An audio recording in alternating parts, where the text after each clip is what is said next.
கவிழ்ந்தது பாஜக ஆட்சி. அதிர்ச்சியில் தொண்டர்கள்.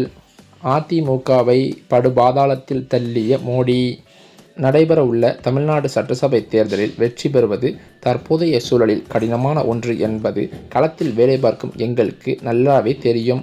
ஆனால் இப்படிப்பட்ட நேரத்தில் தலைமை செய்யும் சில விஷயங்கள் எங்களை கடுமையாக அப்செட் செய்கிறது என்று அதிமுகவின் முக்கிய நிர்வாகிகள் பலரும் புலம்பத் தொடங்கியிருக்கின்றனர். அதிமுகவிற்கு அத்தனை சாதகமான தேர்தல் கிடையாது. 2026 சட்டமன்ற தேர்தல். தற்போது வரை களத்தில் திமுகவே வெற்றிக்கு அருகில் இருப்பதாக நெரேட்டிவும் இருந்து வருகிறது. ஆனால் அதிமுக இப்போதும் களத்தில் பணிகளை செய்து கொண்டுதான் இருக்கிறது. வெற்றியோ தோல்வியோ திமுகவை எதிர்க்க வேண்டும் என்பதற்காக அவர்கள் தேர்தல் களத்தில் இறங்கி தீவிரமாக பிரச்சாரமும் செய்து வருகின்றனர். இந்த நிலையில் கட்சியின் தலைமை எடுத்துள்ள சில முடிவுகள் அடிமட்ட தொண்டர்களிடையே கடும் கொந்தளிப்பை ஏற்படுத்தியுள்ளது. நாடு முழுவதும் பல்வேறு தரப்பினரால் எதிர்க்கப்பட்டு வரும் நாடாளுமன்ற மறுவரையறை ஒரு சட்டத்திற்கு அதிமுக தலைமை ஆதரவு நிலைப்பாட்டை எடுத்திருப்பது பெரும் பின்னடைவாக கருதப்படுகிறது. திமுக இதில் தீவிரமாக ஸ்கோர் செய்த நிலையில் அதிமுக தேவையின்றி சேம் சைடு கோல் போட்டுள்ளது. இதுகுறித்து தனது வேதனையை வெளிப்படுத்திய கட்சி தொண்டர் ஒருவர், வெற்றிக்கு வாய்ப்பு இருக்கா இல்லையா என்று தெரிந்தும் நாங்கள் களத்தில் உழைத்து கொண்டிருக்கிறோம். ஆனால் ஒட்டுமொத்த தென்னிந்தியாவும் எதிர்க்கும் ஒரு சட்டத்தை நமது தலைமை ஆதரிப்பது எஞ்சியிருக்கும் வாக்கு வங்கியையும் பாதிக்கும் செயல் என மிகுந்த சலிப்புடன் கூறி வருகின்றனர். தற்போதைய உள்ள சூழலில் அதிமுகவிற்கு பாஜகவே பெரும் அதிர்ச்சியை ஏற்படுத்தும் வகையில் பின்னடைவை ஏற்படுத்தியிருப்பது கடும் அதிருப்தியில் இருந்து வருவதாகவே அதிமுகவின் தலைமை பொறுப்பாளர்களும் கூறி வருகின்றனர். ஏனென்று பார்த்தால் கடந்த 2 நாட்களாக டெல்லி அரசியல் களம் இந்த மசோதாக்களை சுழற்றுகின்றது. வியாழக்கிழமை நள்ளிரவு 1 மணி வரை நீடித்த விவாதங்கள் வெள்ளிக்கிழமையையும் தொடர்ந்தன. இந்த மசோதாக்கள் நிறைவேற 3/2 பங்கு ஆதரவு தேவையாம். அரசியலமைப்பு சட்ட திருத்த மசோதா நிறைவேற வேண்டுமானால் அவையில் 3/2 பங்கு உறுப்பினர்களின் ஆதரவு கட்டாயம் தேவை என்றும் கூறி வருகின்றனர். மேலும் அது மட்டுமில்லாமல் திமுகவானது இதை கடுமையாக எதிர்த்த நிலையில் அதிமுக இந்த மசோதாவிற்கு ஆதரவு தெரிவித்தது பெரும் சர்ச்சையை கிளப்பியுள்ளது. இந்த மசோதாவால் தமிழ்நாட்டிற்கு பிரச்சனை இல்லை என்று எடப்பாடி பழனிசாமி பேட்டியும் கொடுத்திருக்கிறார். தமிழ்நாட்டிற்கு சிக்கல் இல்லை என்று பிரச்சார மேடைகளிலும் முழங்கி வருகிறார். இது அதிமுக தலைமை வட்டாரங்களிலேயே பெரும் சலசலப்பை ஏற்படுத்தியிருக்கிறதாம். இந்த சட்டத்தால் தமிழ்நாட்டின் பிரதிநிதித்துவம் குறையும் என்ற சூழலிலும் கூட அவர் இப்படி பேசி விவாதத்தை ஆகியிருக்கிறது. இப்படிப்பட்ட நிலையில்தான் தலைமையின் இத்தகைய போக்கு தேர்தல் களத்தில் தங்களை இன்னும் பலவீனப்படுத்தும் என அதிமுகவினரை பலரும் கவலையடைந்து வருவதாகவும் சொல்லப்படுகிறது. அதே சமயம் திமுக கூட்டணி தற்போதைக்கு பலமாக தெரிந்தாலும் அதிமுக தனது வாக்கு வங்கியை தக்க வைக்க போராடி வருகிறது. விஜயின் தமிழக வெற்றிக் கழகம் 11% வாக்குகளை தட்டிச் செல்வது வரும் காலங்களில் தமிழக அரசியலில் ஒரு புதிய முக்கோண போட்டிக்கு வித்திட்டுள்ளது.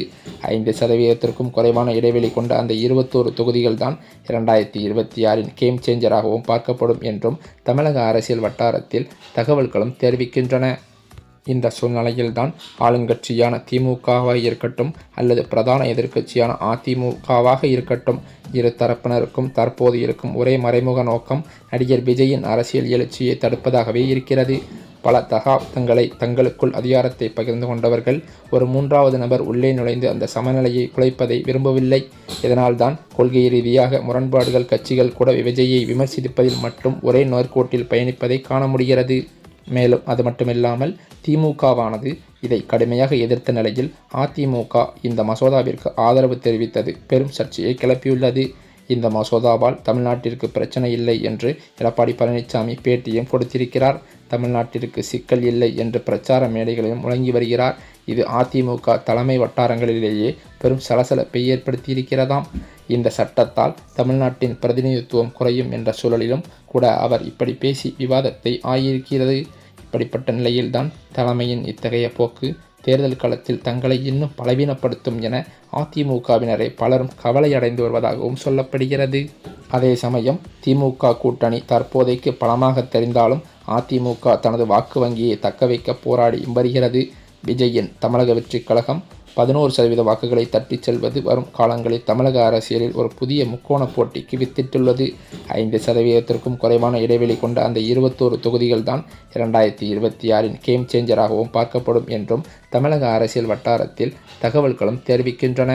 தமிழ்நாட்டிற்கான சட்டமன்ற தேர்தல் நெருங்கி வரும் நிலையில் தமிழகத்தை பொறுத்தவரையில் அரசியல் களம் களை கட்ட தொடங்கியிருக்கிறது. அரசியல் கட்சி தலைவர்கள் தீவிர தேர்தல் பிரச்சாரத்திலும் ஈடுபட்டு வருகின்றனர். தேர்தல் களமானது சூடுபிடித்துள்ள நிலையில் பல்வேறு கருத்து கணிப்பு முடிவுகளும் தற்போது வெளியாகி வருகிறது. அதன்படி இதுவரை வெளியான பல்வேறு கருத்து கணிப்பு முடிவுகளில் திமுக மீண்டும் மகத்தான வெற்றி பெற்று ஆட்சியை அமைக்கும் என்று கணிக்கப்பட்டிருக்கிறதாம். திமுக கூட்டணி பல்வேறு இடங்களில் வெற்றி பெறுவது மிகவும் உறுதி செய்யப்பட்டுள்ளதாக கட்சி வட்டாரங்களும் தெரிவிக்கின்றன. மேலும் அது மட்டுமில்லாமல் தமிழ்நாட்டின் அரசியல் களத்தில் புதிதாக தோன்றியுள்ள விஜய் தொடங்கிய தமிழக வெற்றி கழகமானது பெருவாரியான வாக்குகளை மற்ற கட்சியினரிலிருந்து மிகவும் பிரிக்கவும் அதிக வாய்ப்புகள் இருப்பதாகவும் சொல்லப்பட்டு வருகிறது. அதே சமயம் மதுரையில் முக்குளத்தூர் சமூகத்திற்கு பின் அதிகளவில் வசித்து வரும் சௌராஷ்டிரா மக்களின் ஆதரவு இந்த முறையானது விஜய் பக்கம் திரும்புவதாகவும் பார்க்கப்படுகிறது. ஏனென்றால் லோக்சபா தேர்தலின் போது சௌராஷ்டிரா மக்களின் ஆதரவு பாஜக பக்கம் சென்ற நிலையில் இந்த முறையோ அந்த வாக்குகளை விஜய் அதிகளவில் பிரிப்பதாக தெரிய வந்துள்ளது. அண்மையில் மதுரையில் சௌராஷ்டிரா மக்களின் எழுச்சி மாநாடு நடைபெற்றது. இதில் அமைச்சர் மூர்த்தி, அதிமுக முன்னாள் அமைச்சர் RP உதயகுமார், நாதக தலைவர் சீமான், பாஜக நிர்வாகிகள் உள்ளிட்ட பலரும் பங்கேற்று வந்தனர். அப்போது சௌராஷ்டிரா மக்கள் தரப்பில் தங்கள் தரப்புக்கு முக்கியத்துவம் அளிக்கும் கட்சிகளுக்கு ஆதரவு அளிப்போம் என்றும் தீர்மானம் போட்டனர். இதன் காரணமாகவே காசி தமிழ் சங்கத்திற்கு மதுரையிலிருந்து அதிகளவிலான சௌராஷ்டிரா மக்களை பாஜக அனுப்பி வைத்தது. அதேபோல இவர்களுடன் அதிமுக நிர்வாகிகளின் ஆதரவு கிடைத்தால் நாம் வெற்றி பெறலாம் என்று ராமசீனிவாசன் கணித்து தேர்தலில் களமிறங்கியிருக்கிறார்.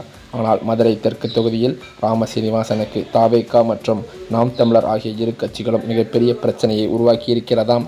ஏனென்றால் தவேக சார்பாக போட்டியிடும் வேட்பாளர் கோபிசன் சௌராஷ்டிரா சமூகத்தைச் சேர்ந்தவராம். இவருக்கு சௌராஷ்டிரா சமூக மக்களின் ஆதரவு கணிசமாகவே இருக்கும் என்றும் பார்க்கப்படுகிறது.